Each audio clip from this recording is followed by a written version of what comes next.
नमस्कार, मैं हूँ रुचि शर्मा। वेब3 की तमाम बड़ी खबरें लेकर हाजिर हैं हम।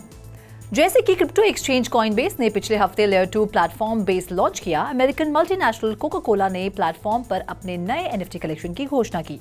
कोका कोला के मास्टरपीस एनएफटी कलेक्शन में डिजिटल स्पेस और ऑन चेन आर्ट में इमर्जिंग टैलेंट्स द्वारा कुछ आइकॉनिक आर्ट वर्क शामिल हैं। एडवर्ड मंच द्वारा द स्क्रीम और जोनस वर्मीर द्वारा girl with the pearl earring जैसे टाइमलेस आर्टिस्टिक ट्रेजर्स, एकिट और विक्रम कुशवाहा जैसे स्किल्ड आर्टिस्ट के मॉडर्न पीसेस के साथ सहजता से स्पेस शेयर करते हैं। इन कार्यों ने अब एक नया डायमेंशन प्राप्त कर लिया है क्योंकि वे ब्लॉकचेन पर कलेक्टिबल्स में बदल गए हैं, जो ऑन चेन समर इवेंट में शामिल आर्ट एंथुसियास्ट के लिए ओपन है। मास्टरपीस का उपयोग करते हुए कोका कोला एक क्यूरेटर की तरह काम करता है, जो दुनिया भर से कहानियों को एक साथ लाता है और विभिन्न प्रकार की आर्ट का जश्न मनाता है। कोका कोला का मास्टरपीस सिर्फ आर्ट के कलेक्शन से कहीं अधिक है। ये दर्शाता है कि कैसे आर्ट, टेक्नोलॉजी और लोग ऑन चेन पर एक साथ आते हैं। डिजिटल दुनिया में लाकर कोका कोला अन्य कंपनियों को दिखा रहा है कि डिजिटल एरा से कैसे जुड़ा जाए। ये कलेक्शन रेगुलर आर्ट गैलरी से आगे बढ़कर दुनिया भर के लोगों तक पहुंचती है। बढ़ते हैं अगली खबर की ओर।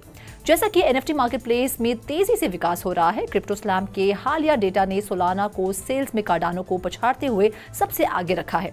सिर्फ 24 घंटों की अवधि में सोलाना ने $1,134,068 की एनएफटी सेल्स वॉल्यूम का दावा किया, जिसमें 3,507 बायर्स शामिल हुए। तुलनात्मक रूप से कार्डानो $155,244 के वॉल्यूम और 1,016 बायर्स के साथ पीछे है। हालांकि ये फिगर्स एक स्पष्ट तस्वीर पेश करते हैं, लेकिन ये उनकी सत्यता के बारे में सवाल भी खड़े करता है।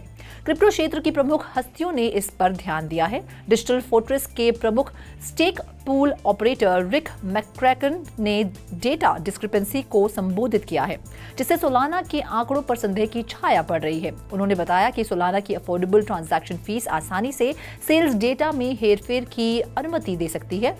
मैकक्रैकन ने टिप्पणी की, सोलाना ट्रांजैक्शंस चीप हैं, इसीलिए वॉल्यूम आसानी से नकली हो सकती है। ये सुझाव देते हुए कि बढ़ी हुई एक्टिविटी प्लेटफॉर्म के एनएफटीज में जेन्युइन इंटरेस्ट को रिफ्लेक्ट नहीं कर सकती है। बाकी अहम खबरों के लिए करते हैं विशाखा का रुख। न्यूयॉर्क में मेट्रोपॉलिटन म्यूजियम ऑफ आर्ट ने अपने यंग ऑडियंस के लिए एक वर्चुअल एक्सपीरियंस प्रदान करने के लिए पॉपुलर गेमिंग प्लेटफॉर्म रोब्लॉक्स के साथ पार्टनरशिप की है।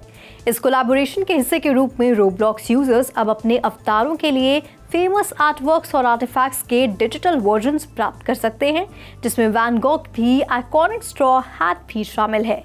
ये डिजिटल वेयरेबल्स आर्मर के सूट्स और इजिप्शियन मास्क जैसी अन्य वस्तुओं के साथ रेप्लिका नामक augmented reality quest based app के माध्यम से अवेलेबल है। वेराइजन के साथ पार्टनरशिप में विकसित रेप्लिका विजिटर्स को द मेट के एक इंटरैक्टिव टूर पर ले जाती है और उन्हें पूरे म्यूजियम में फैली 37 सिलेक्टेड फिजिकल आर्टवर्क के बारे में मार्गदर्शन करती है। ऐप के माध्यम से यूजर्स आर्टवर्क्स को स्कैन कर सकते हैं, जो डिजिटल वेरिएबल्स को अनलॉक करता है, जिन्हें उनके रोब्लॉक्स इन्वेंटरीज में इंपोर्ट किया जा सकता है। ऐप के क्वेस्ट बेस्ड फॉर्मेट के अलावा कोलैबोरेशन में रोब्लॉक्स प्लेटफॉर्म के भीतर द मेट का वर्चुअल रिप्रेजेंटेशन भी शामिल है।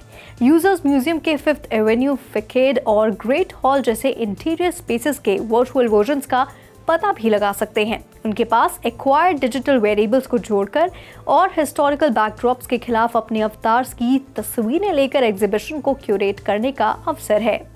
बढ़ते हैं अगली खबर की ओर। अपनी अग्रणी इनोवेटिव विजन के लिए प्रसिद्ध ऑन साइबर एक बार फिर मेटावर्स क्षेत्र में अपनी सबसे हालिया रिलीज वर्ल्ड बिल्डर के साथ कदम रख रहा है।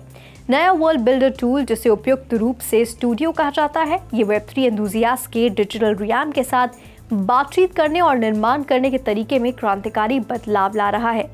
ये डेवलपर्स को मेटावर्स टेम्पलेट के साथ साथ एक्सप्लोरेशन ऑप्शन की एक कैप्टिवेटिंग ट्रियो प्रदान करता है, जो उन्हें स्क्रैच से मेटावर्स बनाने में सक्षम बनाता है।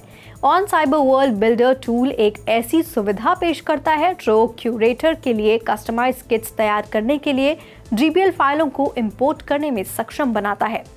हालांकि इस डिजिटल क्षेत्र में अधिक स्ट्रक्चर्ड जर्नी चाहने वाले डेवलपर्स को सोशल हैंगआउट्स, आर्टिस्टिक डिस्प्लेज और कम्युनिटी मीटिंग्स की मेजबानी के लिए मेटावर्स टेम्पलेट्स उपयोग लगेगा। बहरहाल वर्ल्ड बिल्डर की शुरुआत डिजिटल दुनिया बनाने से कहीं आगे तक है।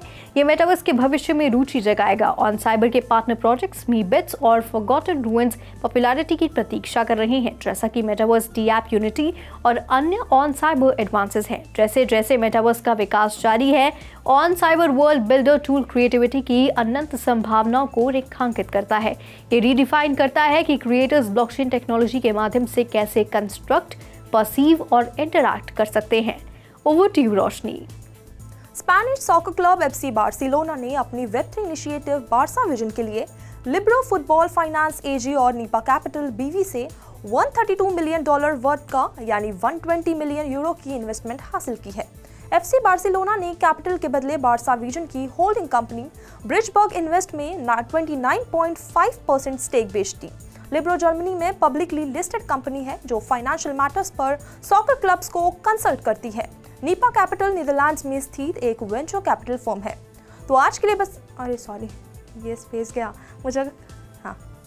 ट्रांजैक्शन एफसी बार्सिलोना के शेयर होल्डर्स की मंजूरी के अधीन है और 2023 के Q4 में बंद होने की उम्मीद है। तो आज के लिए बस इतना ही। ऐसी वेब3 से जुड़ी खबरों के लिए देखते रहिए 3.TV।